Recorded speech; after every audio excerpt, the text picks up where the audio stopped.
Shri V Rajesh, നേരത്തെ Shri Tom പറഞ്ഞതുപോലെ 15 ലക്ഷം രൂപ വന്നില്ലല്ലോ എന്റെ പോക്കറ്റിൽ, എന്റെ അക്കൗണ്ടിൽ.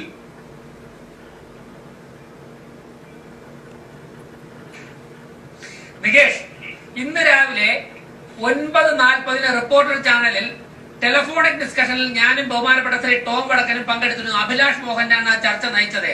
അവിടെയും അദ്ദേഹം ഇത് ആവർത്തിച്ചപ്പോൾ ഞാൻ അദ്ദേഹത്തോട് പറഞ്ഞു, ബിജെപിയുടെ ഏതെങ്കിലും ഒരു നേതാവോ ഏതെങ്കിലും ഒരു പ്രവർത്തകനോ ഏതെങ്കിലും ഒരു തെരഞ്ഞെടുപ്പ് വേദിയിൽ 15 ലക്ഷം രൂപ ഞങ്ങൾ ഭരണത്തിൽ വന്നാൽ നിങ്ങളുടെ അക്കൗണ്ടിൽ ഇട്ടുതരാം എന്ന് പറഞ്ഞ ഭാഗം കാണിച്ചു തരാമെങ്കിൽ ഞാൻ അതിന് മറുപടി പറയാമെന്ന് പറഞ്ഞു. ശ്രീ രാജേഷ്, ഈ കാര്യം നേരത്തെ അറിയാവുന്നത് കൊണ്ടായിരിക്കും ശ്രീ ടോം വടക്കൻ അദ്ദേഹം എഐസിസിയുടെ മാധ്യമ വിഭാഗം തലവൻ കൂടിയാണ് അങ്ങനെ ഒരു ക്ലിപ്പിംഗ് ഞങ്ങളുടെ അടുത്ത് എത്തിച്ചിട്ടുണ്ട്. അത് ഞാൻ പ്ലേ ചെയ്ത് കാണിക്കാം.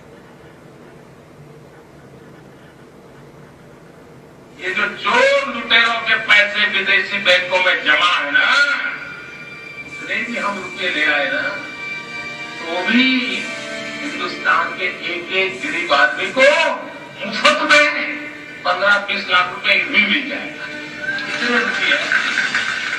രാജേഷ്, ഇത് നരേന്ദ്രമോദിയാണ്.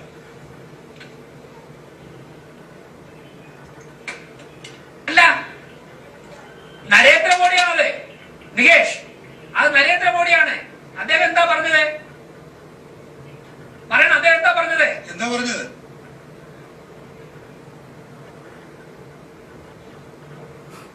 പറഞ്ഞോളൂ, എന്താ പറഞ്ഞത്? താങ്കൾ കേട്ടാണല്ലോ.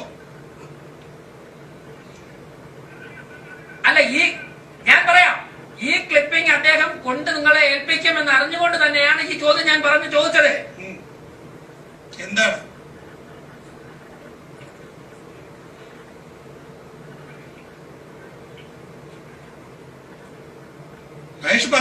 ഭരണത്തിൽ വന്നാൽ ഞങ്ങൾ 100 ദിവസത്തിനകം നിങ്ങൾക്ക് 15 ലക്ഷം രൂപ തരാം അദ്ദേഹം ഒരിടത്തും പറഞ്ഞിട്ടില്ല. ശ്രീ ടോം വടക്കൻ, താങ്കളുടെ മറുപടി.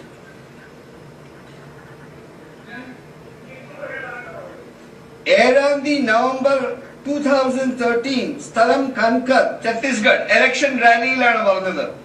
ഇതിന്റെ വീഡിയോ ആണ് പ്രസന്റ് ചെയ്തത്. ഞാൻ എന്ത് ചെയ്യും, ഇങ്ങനത്തെ കക്ഷികൾ ഇതിനെ ഡിനൈ ചെയ്താൽ?